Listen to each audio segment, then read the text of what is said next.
Olá, magníficos estudantes! Bem-vindos ao Expoente, o canal que vos vai ajudar a elevarem o vosso desempenho. Vai buscar a tua calculadora, água, lápis e papel, porque juntos vamos resolver as questões 5 e 6 da primeira fase de 2020 do Exame Final Nacional de Matemática A. E não te esqueças, deixa o teu gosto se este vídeo te for útil ou deixa as tuas dúvidas e sugestões aí na caixa de comentários. Subscreve o canal e partilha com os teus amigos. No final, a matemática não vai ser um bicho de 7 cabeças. Vamos à resolução. A pergunta 5 diz o seguinte. Na figura 1 está representado, num referencial ortonormado, OX, YZ, um cilindro reto. Sabe-se que o ponto A pertence ao eixo OY e é o centro de uma das bases do cilindro, e o ponto B pertence ao eixo OX e é o centro da outra base. O ponto C pertence à circunferência de centro B, que delimita uma das bases do cilindro. O plano ABC é definido pela equação 3x mais 4y mais 4z menos 12 igual a zero. Resolva os itens 5.1 e 5.2 sem recorrer à calculadora. E em 5.1 dizem-nos então para determinarmos BC, sabendo que o volume do cilindro é igual a 10π. Ora então, olhando para o nosso cilindro, é um cilindro reto, portanto, o eixo do cilindro faz com as bases 90 graus e o que nos pedem é então a distância BC. BC é o raio da base do cilindro.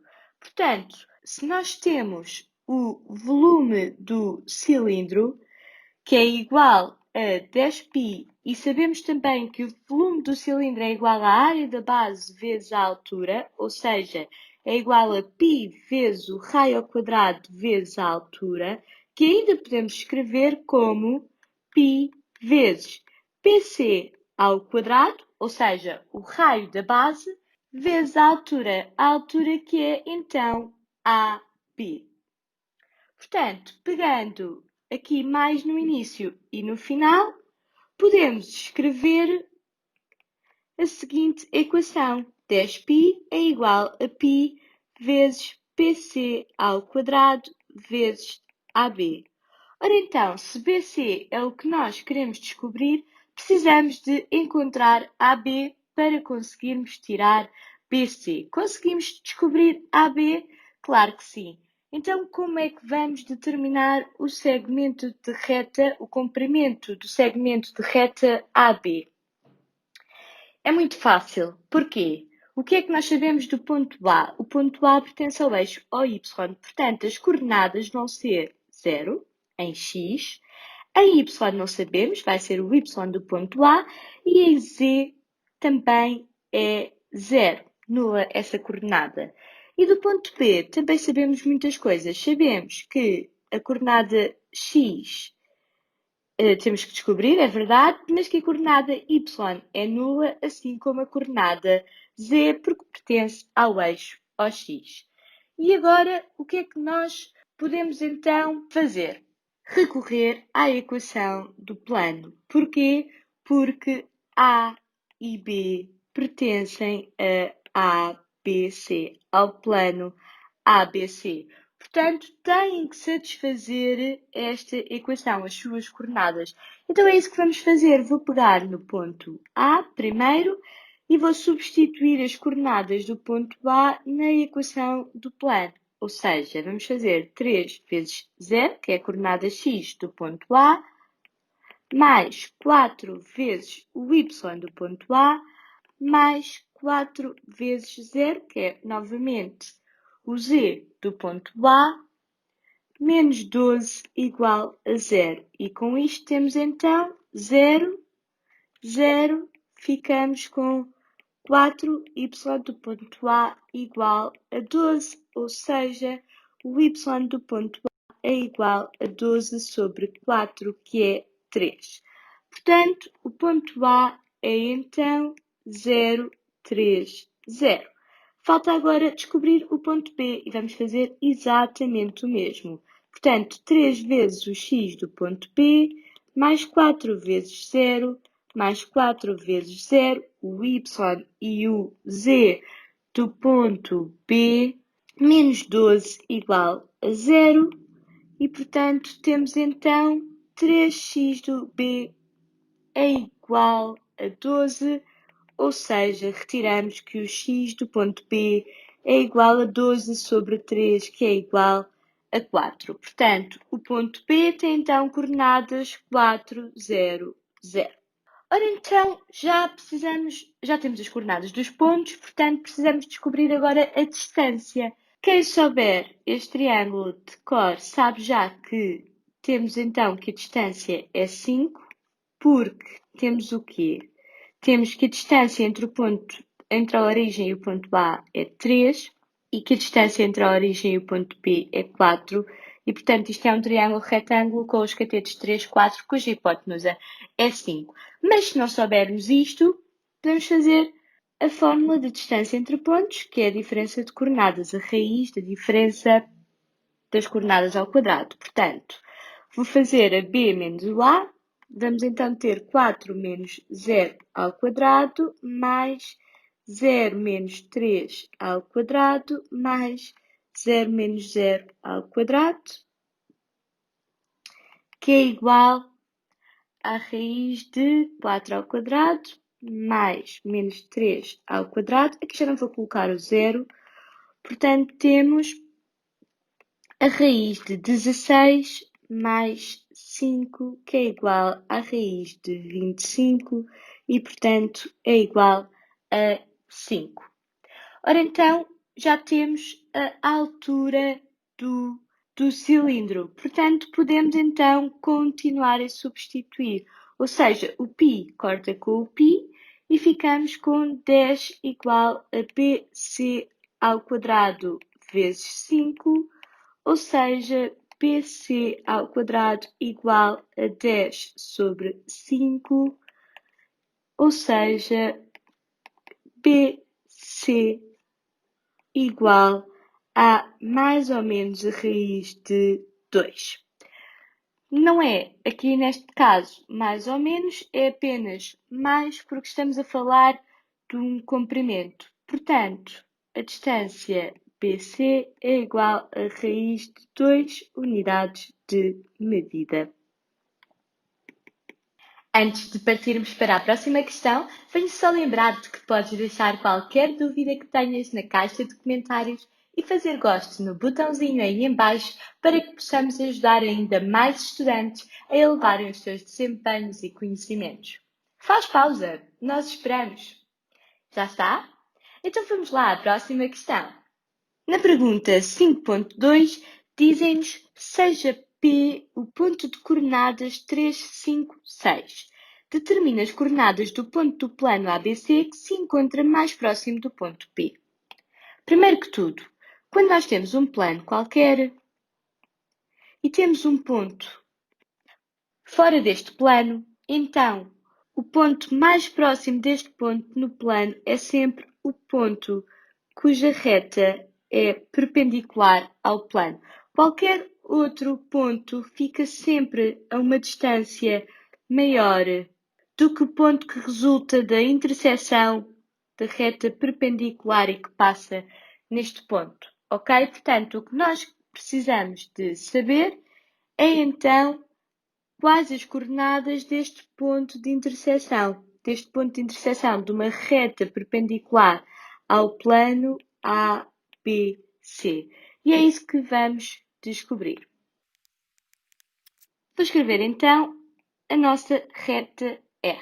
Portanto, um ponto qualquer da reta vai ter que ser igual a um vetor diretor da reta e, portanto, nós sabemos que no plano ABC estes coeficientes são os coeficientes de um vetor normal à reta. Portanto, satisfazem aqui o que nós pretendemos. O vetor 3, 4, 4 é perpendicular ao plano e por isso é vetor diretor da reta perpendicular ao plano. Portanto, precisamos deste vetor, vamos multiplicar por k e somar um ponto qualquer desta reta. Ora, o ponto P pertence à reta e nós temos as coordenadas, portanto, vou utilizar o ponto P. Ou seja, um ponto da reta tem coordenadas x igual a 3k mais 3, y igual a 4k mais 5 e z igual a 4k mais 6. Nós estamos aqui à procura das coordenadas do ponto I, portanto eu vou deixar de falar de um ponto qualquer e vou dizer que quero as coordenadas do ponto I. E o que é que o ponto I também pertence? Não só à reta, mas também ao plano. Logo, as suas coordenadas têm que satisfazer esta equação. Então vou substituir as coordenadas do ponto I, que já determinamos, no plano, ok? Na equação do plano. Portanto, é isso que vou fazer. 3 vezes 3k mais 3 mais 4 vezes 4k mais 5 mais 4 vezes 4k mais 6 menos 12 igual a 0. E agora vamos então descobrir o k e depois substituindo temos então as coordenadas do ponto que pretendemos. Ficamos então com 9k mais 9 mais 16k mais 20 mais 16k mais 24 menos 12 igual a 0. Somando os termos com k, temos então 32k mais 9, ficamos com 41k. E agora 20 mais 24 ficamos com 44, mais 9 ficamos com 53, menos 12 temos mais 41 igual a 0. Portanto, temos que k é igual a menos 41 sobre 41, ou seja, que o k é igual a menos 1. Então, se o k é igual a menos 1, as coordenadas que pretendemos são, então, 3 vezes menos 1 dá menos 3. 4 vezes menos 4 temos menos 4 mais 5. E o z temos menos 4 mais 6, ou seja, 0, 1 e 2. Portanto, as coordenadas do ponto que andamos à procura e que dissemos que era o ponto I são então 0, 1 e 2. Na pergunta 6, dizem que na figura 2 estão representados num referencial ortonormado x ou y os pontos S, T e U e a reta R de equação y igual a 2x mais 4. Sabe-se que os pontos S e T são respectivamente os pontos de interseção da reta R com os eixos OY e OX. O ponto U pertence ao eixo OX e tem a abscissa inferior à do ponto T. Qual dos valores seguintes é o valor aproximado às centésimas da amplitude em radianos do ângulo STU? Ora então, olhando para a figura, este vai ser o nosso ângulo STU e temos aqui outro ângulo que eu vou chamar o ângulo STO. E o que é que podemos concluir primeiramente? Que STU mais STO é igual a 180 graus.